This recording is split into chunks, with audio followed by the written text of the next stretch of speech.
setiap musim hidupku. Tak pernah kau biarkan ku sendiri.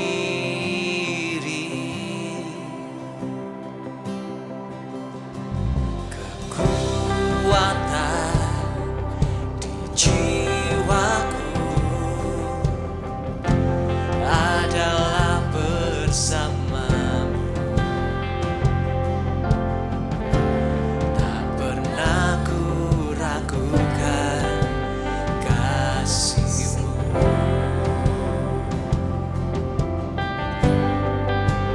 Bersamamu Bapa,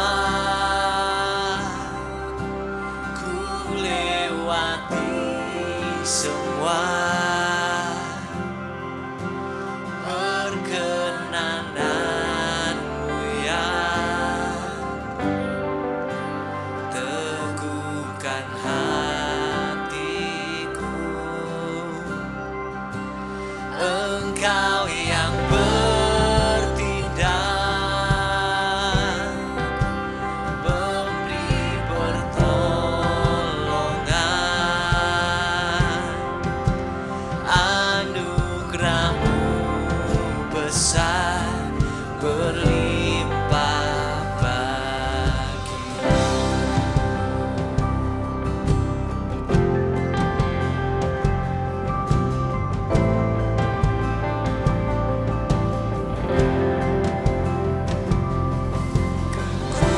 Kekuatan di jiwaku adalah bersamamu. Tak pernah ku ragukan kasih-Mu.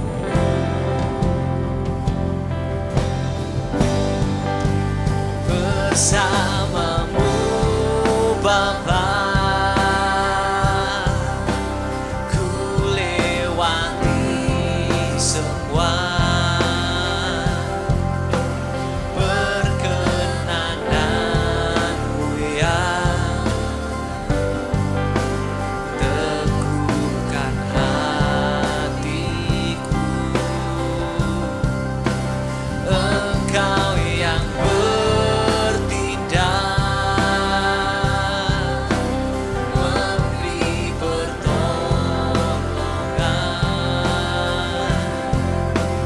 Anugerah-Mu besar, berlimpah bagiku.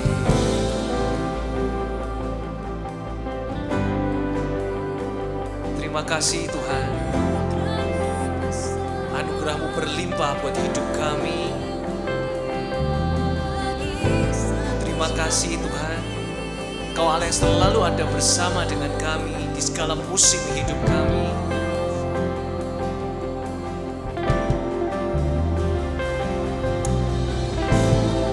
Terima kasih Tuhan, terima kasih Tuhan. Hanya bersama-Mu kami lewati semua kehidupan kami. Kaulah Alfa dan Omega, yang awal dan yang terakhir. Terima kasih Tuhan.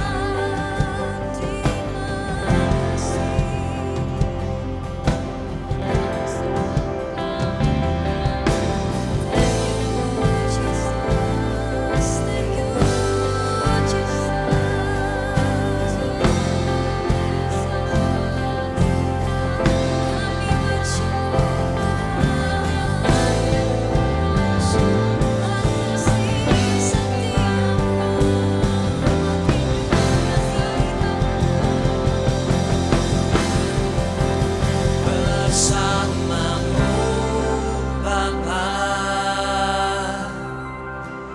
ku lewati semua perkenanan-Mu Tuhan. Perkenanan-Mu yang Kau yang meneguhkan hati kami. Teguhkan hatiku. Ya Tuhan, Engkau yang bertindak, memberi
Satu-satunya sumber kekuatan kami, Kau yang membuat kami bertahan Tuhan.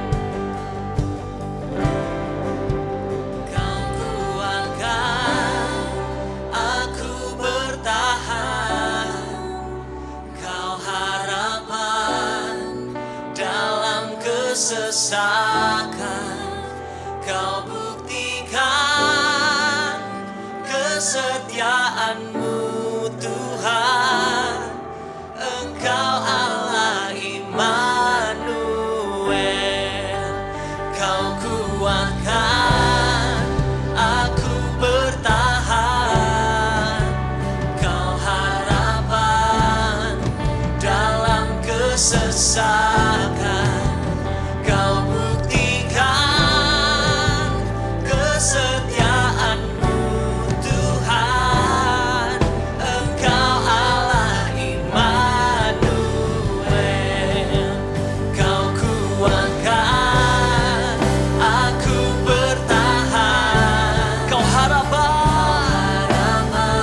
harapan dalam kesesakan, Kau buktikan kesetiaan-Mu Tuhan. Engkau Allah Immanuel, Kau kuatkan aku bertahan, Kau harapan dalam kesesakan, Kau buktikan kesetiaan-Mu Tuhan. Engkau Allah Immanuel, Engkau Allah Immanuel,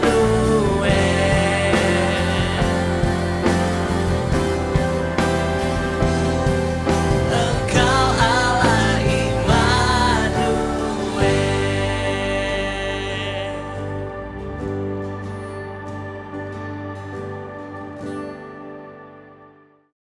Shalom teman-teman, mari kita berdoa terlebih dahulu. Bapa, kami ucap syukur buat hari ini ketika kami boleh kembali memuji menyembah nama-Mu, kami boleh mendengarkan firman-Mu. Biar Roh Kudus yang pimpin kami untuk dapat mengerti setiap bagian firman-Mu. Biar kami tidak hanya memiliki pengetahuan, tapi kami juga dapat melakukan firman yang kami dengar hari ini. Terima kasih Tuhan, dalam nama Tuhan Yesus, amin. Family will love you unconditionally. Family is where life begins and love never ends. Mungkin beberapa dari kita pernah mendengar quote yang baru saja saya sampaikan ya. Quote pertama menyatakan bahwa keluarga itu mengasihi apapun kondisinya.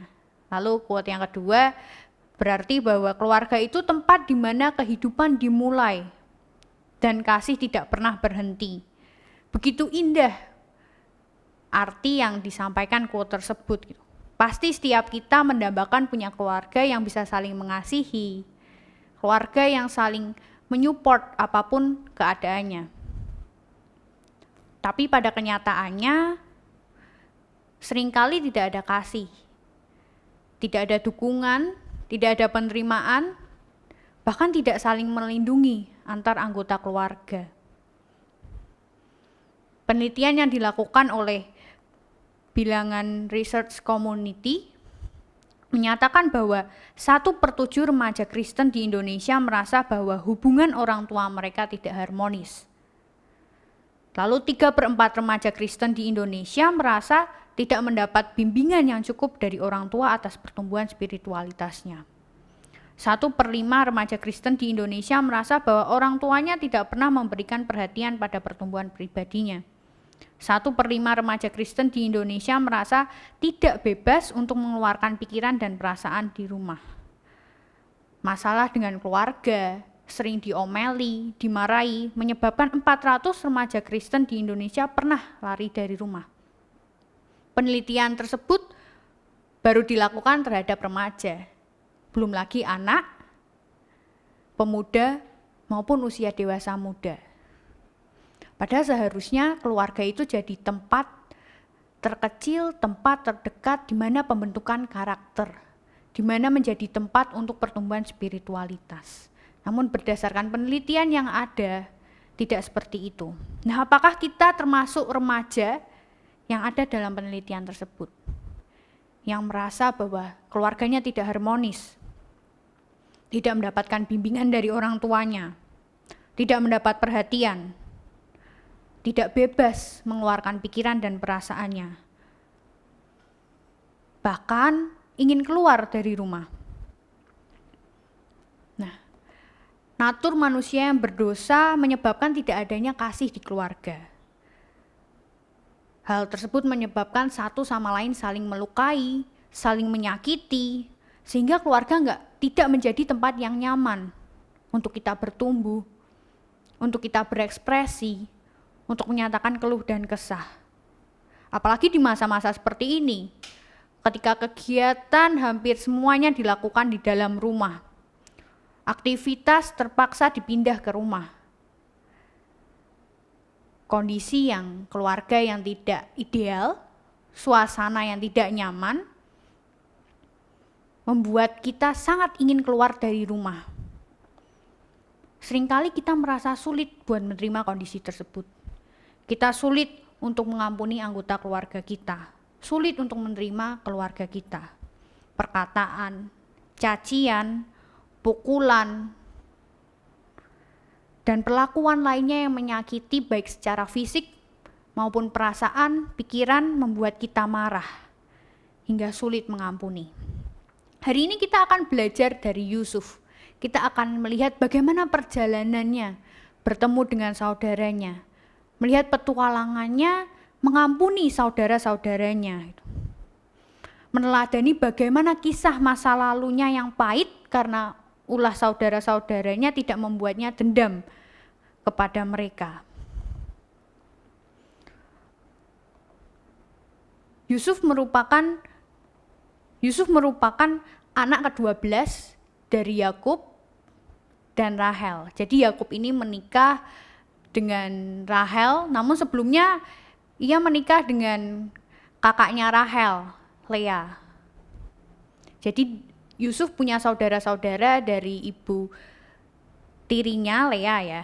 Nah, karena Yakub sangat mengasihi Rahel, jadi Rahel itu istri yang dikasihi oleh Yakub, tidak mengherankan jika Yakub lebih mengasihi Yusuf dibandingkan saudara-saudaranya yang lain. Hal tersebut menimbulkan iri hati di hati saudara-saudaranya Yusuf.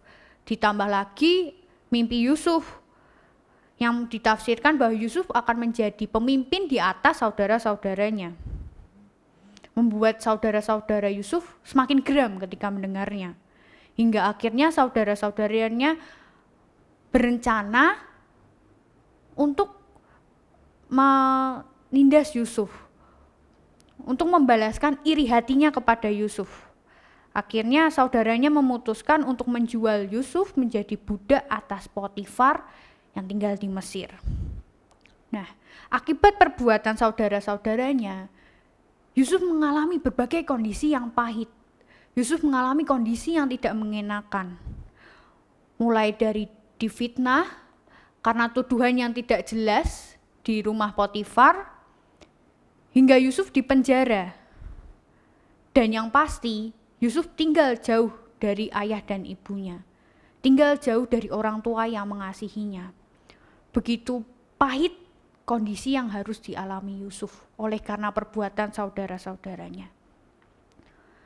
Seiring waktu berjalan, karena kemampuannya mengartikan mimpi Firaun, juga hikmatnya dalam menentukan strategi untuk mengatasi masa kesukaran di Mesir, Yusuf diangkat menjadi penguasa nomor 2 di Mesir. Hingga saat seluruh daerah mengalami masa kesukaran, sulit untuk mendapatkan bahan pangan, karena hikmat strategi Yusuf dalam menyimpan hasil panen, dalam menyimpan cadangan makanan, Mesir tetap memiliki bahan makanan. Suatu hari saudara-saudara Yusuf datang ke Mesir untuk membeli gandum, karena di daerah mereka sulit untuk mencari bahan pangan. Nah, Yusuf mengerti bahwa itu saudaranya, sekalipun pada saat itu saudaranya belum mengetahui bahwa ia sedang berhadapan dengan Yusuf, adik yang pernah mereka buang. Adik yang mengalami masa sulit, mengalami masa lalu pahit karena ulah mereka. Saudara-saudaranya tidak menyadari, tapi Yusuf menyadari. Hingga akhirnya ketika Yusuf akhirnya memutuskan untuk membuka dirinya bahwa aku ini Yusuf, Yusuf tidak marah. Bahkan dengan posisinya sebagai penguasa, suatu kesempatan emas buat membalaskan dendamnya. Suatu kesempatan emas buat menyiksa saudara-saudaranya. Suatu kesempatan emas untuk membalaskan pahitnya masa lalu itu kepada saudara-saudaranya. Tapi kita lihat ketika Yusuf bertemu dengan saudara-saudaranya itu ditulis di Kejadian 45. Lalu kata Yusuf kepada saudara-saudaranya itu, marilah dekat-dekat, maka mendekatlah mereka. Katanya lagi, akulah Yusuf, saudaramu yang kamu jual ke Mesir, tetapi sekarang janganlah bersusah hati dan janganlah menyesali diri, karena kamu menjual aku ke sini. Sebab untuk memelihara kehidupanlah Allah menyuruh aku mendahului kamu. Yusuf tidak menggunakan kesempatan emasnya untuk menyakiti saudara-saudaranya. Yusuf tidak menggunakan posisinya untuk membalas dendamnya. Yusuf tidak menggunakan kekuasaannya untuk memberikan pahitnya hidup pada saudara-saudaranya. Melainkan Yusuf menyambut saudara-saudaranya, ia mengampuni dan menerima mereka kembali sebagai saudara-saudaranya. Dan yang sangat menarik, Yusuf justru bisa menyadari bahwa apa yang ia alami di sini, apa yang ia alami dalam hidupnya termasuk masa-masa sulit, baiknya masa lalunya, merupakan bagian dari rencana Allah. Kesadaran bahwa Allah berdaulat dan memiliki hidup kita ini, memiliki rencana atas hidup kita, memampukan kita untuk dapat mengampuni keluarga kita. Mengerti apa ya sebenarnya rencana yang sedang Tuhan susun. Mari melihat rencana Allah di tengah kondisi keluarga kita yang mungkin tidak menyenangkan. Kondisi keluarga kita yang tidak ideal, seperti apa yang mungkin ada ditulis di internet, ditulis oleh kata-kata mutiara. Mari melihat rencana Allah bagi keluarga kita, sekalipun keluarga kita itu tidak berfungsi sebagaimana Allah menciptakan keluarga seharusnya. Perilaku saudara, orang tua yang menyakitkan, keluarga yang tidak harmonis, jauh dari kata ideal, tapi mari kita lihat rencana Allah. Untuk apa Allah mengizinkan kita ada sampai saat ini? Meneladani Yusuf yang mampu mengampuni saudara-saudaranya di tengah masa lalu yang pahit, kiranya bisa memampukan kita untuk bisa juga mengampuni saudara-saudara kita, mengampuni keluarga kita. Dan di masa-masa ini ketika kita banyak di rumah, banyak bertemu dengan orang tua kita, bertemu dengan keluarga kita, bertemu dengan saudara-saudara kita, mari kita menyediakan waktu untuk melihat sejenak, mencari tahu, datang kepada Allah. Apa ya yang menyebabkan semua ini terjadi? Mencari tahu akar penyebabnya. Sama seperti saudara-saudara Yusuf. Ternyata mereka melakukan itu semua karena mereka merasa iri. Mereka tidak suka bahwa Yusuf lebih dikasihi oleh ayah mereka. Mari kita cari tahu akar penyebabnya. Karena ternyata ada hal-hal yang menyebabkan ketidakharmonisan keluarga kita, menyebabkan disfungsi keluarga kita. Minta Roh Kudus untuk menolong kita, menyatakan, menyingkapkan apa yang menjadi akar penyebabnya. Setelah tahu penyebabnya, datang pada Tuhan. Minta biar Tuhan yang memulihkan, biar Tuhan yang membereskan satu persatu. Dan yang pasti, meminta pertolongan Roh Kudus, supaya kita bisa meresponi dengan benar. Bukan berarti kondisi keluarga kita akan berubah, akan secara cepat menjadi ideal, menjadi harmonis. Tapi bagaimana kita punya sikap hati yang mau menerima, mau meresponi dengan benar, mau mengampuni keluarga kita. Memohon juga kepada Tuhan untuk membalut setiap luka kita yang disebabkan oleh keluarga, orang tua, saudara-saudara kita. Mari kita miliki cara pandang sama seperti Yesus. Yesus yang memandang manusia berdosa dengan belas kasihan. Mari kita memandang orang-orang yang menyakiti kita, yang melukai kita dengan belas kasihan. Apakah mereka juga seorang yang tersakiti? Apakah mereka juga seorang yang terluka? Mari kita miliki cara pandang sama seperti Yesus, yang memandang orang berdosa dengan belas kasihan. Yesus datang ke dunia bukan tanpa suatu alasan. Yesus mau mengampuni dosa manusia. Yesus mau menebus dosa manusia. Termasuk dosa yang menyebabkan keluarga tidak lagi harmonis. Keluarga tidak berjalan sesuai fungsinya. Tapi kasih karunia Allah yang menebus dosa manusia. Sehingga manusia dapat merasakan kasih dari Allah yang sejati, memampukan kita untuk juga dapat mengasihi orang-orang di sekeliling kita. Memampukan kita untuk dapat mengasihi keluarga kita, mengasihi orang tua, mengasihi saudara-saudara kita, sekalipun itu kondisinya belum berubah. Tapi respon yang benar, yang berasal dari kasih Allah, memampukan kita untuk dapat menerima kondisi keluarga kita. Memampukan kita untuk mengampuni keluarga kita. Allah sudah terlebih dahulu memberikan anaknya untuk mengampuni manusia yang berdosa. Sekalipun seharusnya bukan jadi tanggung jawab dari Sang Pencipta, tapi karena kasihnya, Yesus datang ke dunia dan menebus dosa manusia. Sebagaimana Yesus punya kasih yang begitu besar untuk menebus dosa manusia, mari kita juga meneladani dari Sang Guru, menjadi pribadi yang mau mengampuni keluarga kita. Sebagai penutup, ada satu kutipan dari buku yang sangat menarik, judulnya Grace is Greater, ditulis oleh Kylie Edelman.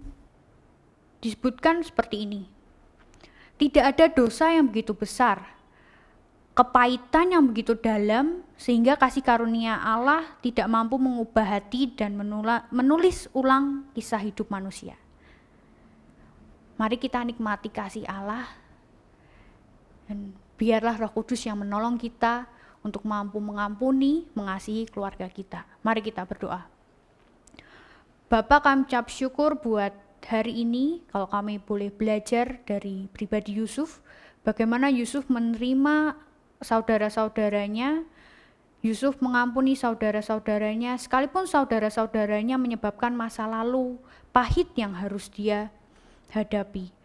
Bahkan di tengah masa lalu pahit yang ia hadapi, Yusuf tetap dapat melihat bahwa itu termasuk dalam rencana Allah. Rencana yang begitu indah dalam hidupnya. Kami juga rindu biar Roh Kudus yang tolong kami untuk dapat melihat setiap rencana Allah dalam hidup kami. Sekalipun hidup kami tidak selalu mulus, tidak selalu baik, tapi kami meyakini bahwa Allah yang berotoritas penuh dalam hidup kami memiliki rencana yang terbaik untuk hidup kami. Dan biarlah kasih dari Allah yang begitu besar, kasih yang kami terima ini memampukan kami untuk dapat mengasihi orang lain, memampukan kami untuk dapat mengasihi orang-orang terdekat yang melukai, orang-orang terdekat yang menghancurkan hati kami. Namun biar Allah sendiri yang membalut luka, Allah yang memulihkan, juga Allah yang menolong kami untuk dapat memampukan mengasihi dan mengampuni mereka.